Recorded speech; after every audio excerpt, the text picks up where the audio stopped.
Coming off a 3-1 day yesterday, and the pitcher strikeout matchups are back. Let's talk some baseball.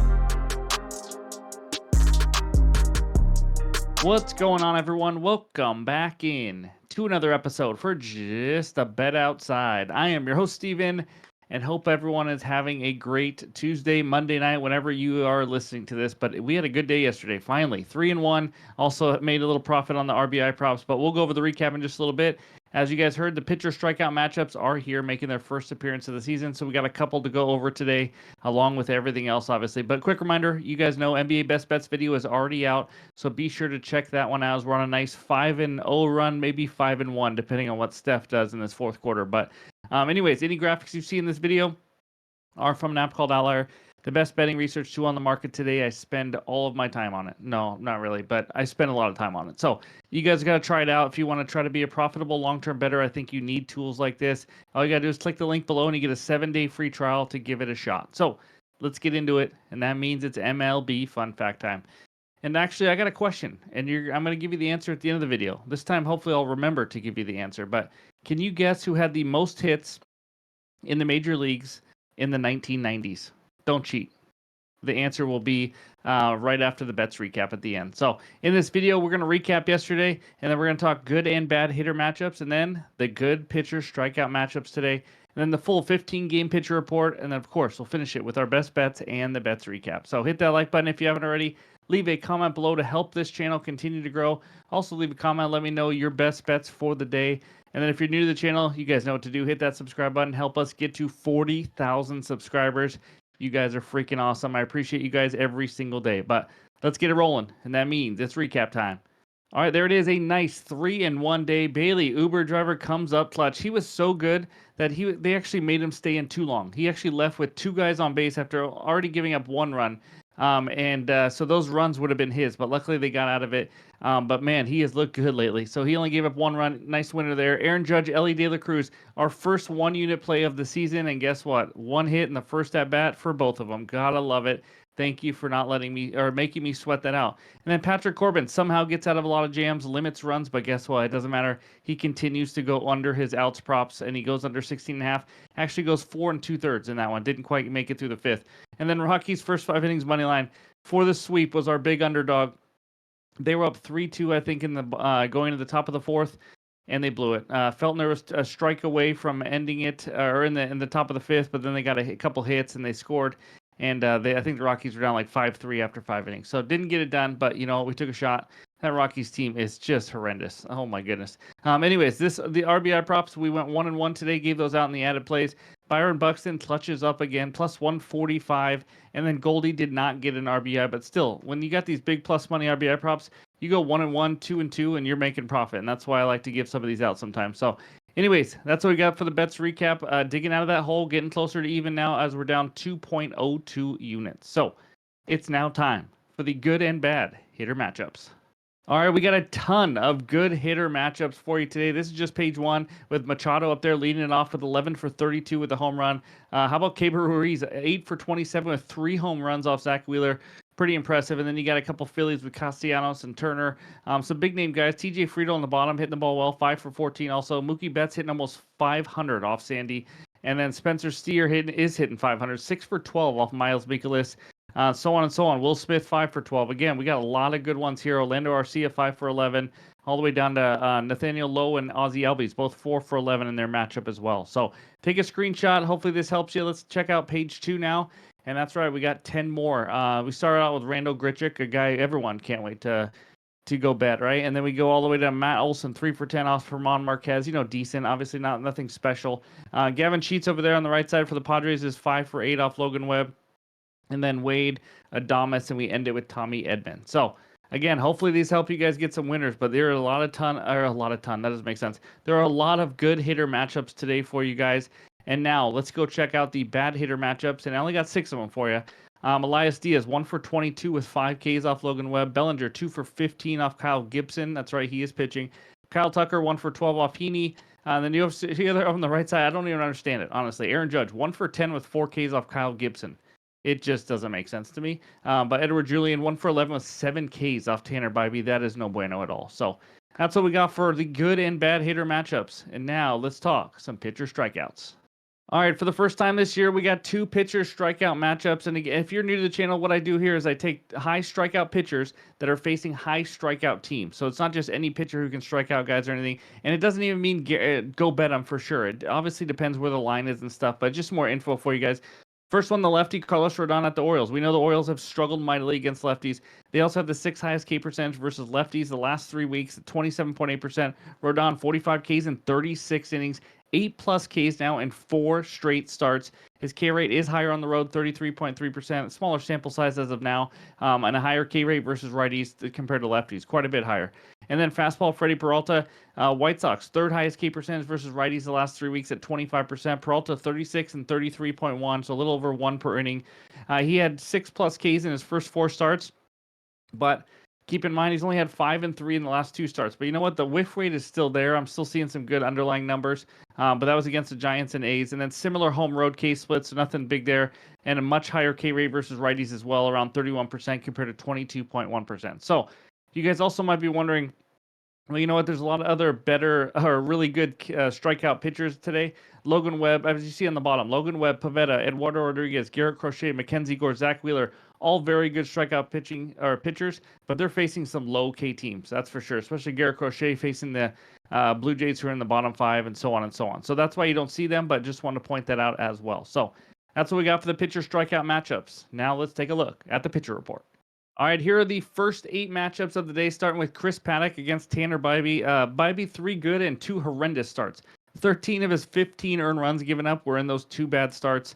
No more than 5 strikeouts in any game yet. So his K rate has really gone down today, or this year, not today. Carlos Rodon, we just talked about. Then Gibson, first start this year, 4.24 ERA, 1.35 WHIP last season. And then Shota Imanaga, we know how good he's been, but Andrew Heaney, holy smokes. He's been awesome. I'm not gonna lie. One earned run or less actually in 4 or 5 starts, and only 18 hits allowed in 31.1 innings. You see the expected ERA? It's freaking good. 2.06. I mean, this guy is pitching really well. 26.3% K rate, as good as he looked in a long time, that's for sure. And then Mikolas versus Brady Singer. But then we got Mackenzie Gore, Zach Wheeler. Good pitching matchup. We know Gore, look at him. 37.3% K rate. One of the best in the majors right now. 2 or less earned runs in 4 of his 6 starts. 53 Ks in 35 innings. And then we got Lorenzen versus Taj Bradley. If you don't know much about Taj Mahal, he's been inconsistent this season. 7 Ks in 3 straight starts, then 3 Ks in 2 straight games with 15 hits allowed. So again, it's kind of been up and down for him. Usually better at home, but that was, yet last year when they had more of a pitcher park that they were playing at. So Garrett Crochet, Bowden Francis, pretty good pitching matchup here. Francis never given up more than 3 earned runs in a start, so he's been pretty solid. Crochet, we know what he can do. He was a little rough against the Mariners last time, that's for sure, but still ended up getting a ton of Ks and all that. But he can be wild at times. You see that 10% walk rate as well. Eduardo Rodriguez versus David Peterson, a battle of lefties. Eduardo giving up 6+ hits now on 3 straight games, and his Ks have been kind of up and down. Peterson's been excellent. I am expecting him to kind of come back down to earth a little bit, but he has looked good so far this year. So that's what we got for the first 8 matchups. Now let's take a look at page 2, and we got fastball Freddie versus Bryce Wilson. Wilson's more of an opener. He'll throw like 1 to 2 innings, so I wouldn't look too far into that. And then Jacob deGrom, been solid this season. He not elite Jacob deGrom, but he's been good. Ks picking back up a little bit, 13 Ks in his last 12.1 innings. And then you got Reese's Pieces versus Gusto. Olsen, last 12.1 innings. How about 0 earned runs allowed and only 6 hits and 12 Ks versus the Padres and Royals? I will say those are 2 of the worst offenses in the league right now in the last couple of weeks, but still impressive. And then Gusto been okay in his 3 starts, 3-2 and 1 earned runs, giving up 6-2 and 6 Ks in those 3 games. So then no pitcher yet for the Braves, going up against German Marquez, an absolute Christmas tree. I mean, this guy gets lit up left and right. And then we got Cocaine versus Bryce Miller there in Seattle. Obviously, advantage Miller. He hasn't been as great, but he's usually much better at home. And then a really good pitching matchup. Logan Webb versus Nick Pivetta. Webb, K rate is way up, 30.8%. All 8 earned runs given up have been on the road in those 4 starts, and he's only had 2 home starts.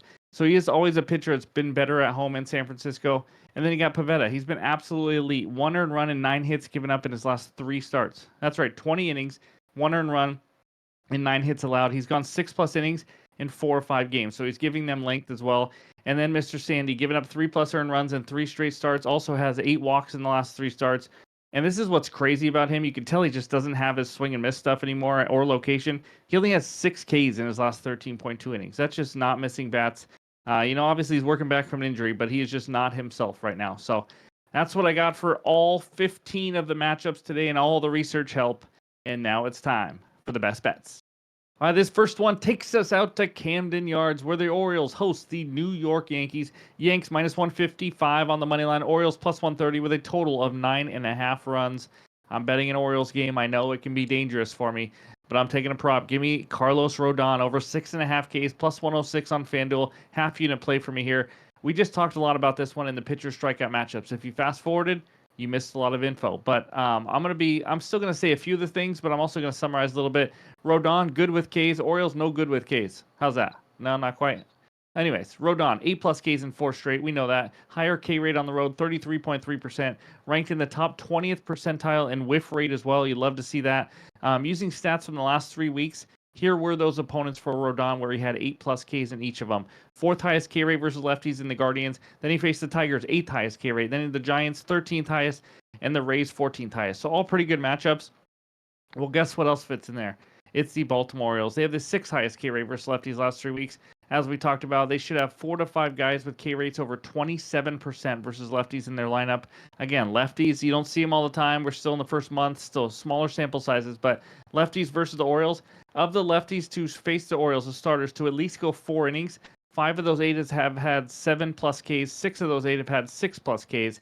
And the last 2 lefties to face them, how about Tariq Skubal with 11, Mackenzie Gore with 8. By the way, Rodon has a slightly higher K rate than Tariq Skubal. That's how high it's been. Rodon faced the Orioles twice last season. He only threw 4 innings in both starts, but still, he had 6 and 7 strikeouts, quite a bit. If he can give me 5-6 innings, I think that's going to be plenty of chances. I like getting plus money for this. I expect it to be juiced to the over at 6.5 by first pitch. So give me Rodon over 6.5 Ks as my first best bet. All right, before we get to the next best bet, it is time for the Kalshi trade of the day, baseball style. That's right. If you guys don't know about Kalshi, it's federally regulated in all 50 states. It's like stocks, buying, selling contracts, but it's on all world events. It's unbelievable. If you want to pick tech and science, financials, economics, climate, sports, politics, it's insane. Me and Ryan have a ton of fun doing this one. There's a lot to it. But anyways, we're gonna go sports, and then we're gonna pick baseball. And we're going to make a baseball one. So we scroll down a little bit once we get to baseball, and we're going to go to the AL Central division winner. That's right. You guys already know where I'm going with this because I've talked about this team a lot. I am taking the Detroit Tigers to win this AL Central. As you can see, they're a decently hefty favorite, but I still think 58 cents a contract is a nice little bargain there. So what we're going to do is we're going to go over and make this trade, and we are going to put $8 on this one. So $8 means you're going to buy $8 worth of contracts at 58 cents. And then you hit review and done, and that is going to be our bet. And there's going to be some other ones I'm placing as I watch more baseball and all that. But that's the call sheet trade today. If you guys want to join, click that link below in the description, and you get a $20 bonus credit. So that's what we got. Now it's time to get back to the bets.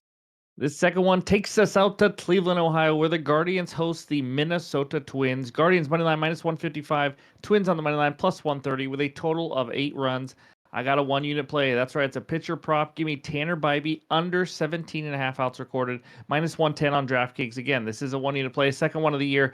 Let's talk Bybee this season. He's under at 4 or 5 starts, which is pretty impressive. Only over was at 18 outs, and it took him 106 pitches.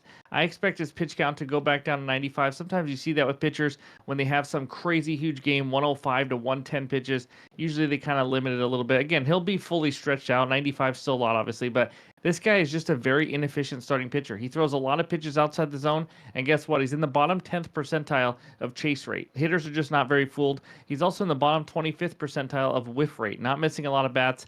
That means a lot of pitches to hitters here. So his walk rate also, as you saw earlier, it's a high 12.6%. He has 3 or more walks in 3 straight starts.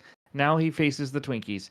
They have seen the second most pitches per plate appearance in all of the major leagues at 4.01 pitches. You love to see that. They work counts. Last 3 weeks, the Twins, 10th highest walk rate versus righties at 9.5%, 10th highest on base percentage, 13th in WRC+. So they've come out of that awful slump they were in to start the season to be a pretty decent offense. They got some hitters that are hitting the ball well. Twins have faced, this is wild, Twins have faced 24 right-handed starters. 20 of those 24 have gone under this line against them. 12 straight have gone onto this line. So I like what this lineup's doing and working pitchers and all that. They're also familiar with Bybee. Bybee, when he was throwing it better last year, was 2-2 to this line against Minnesota. I don't think he does it again. I think he goes under for the fifth time already this year. Give me Tanner Bybee under 17.5 outs as my second best bet. All right, this third one is a hitter parlay, and it's a one-unit play as well. Give me Elly De La Cruz yet again, and Jorge Polanco of the Seattle Mariners, 1+ hit each. I mean, minus 106. I love these odds. Let's talk Elly again. You guys know it from yesterday. He cashed in his first at bat for us. He is now on a 12-game hitting streak, hitting 375 in the last 7 days. And he's also facing an extremely hittable pitcher in Miles Mikolas, Mr. Christmas Tree, giving up 10.3 hits per 9 innings.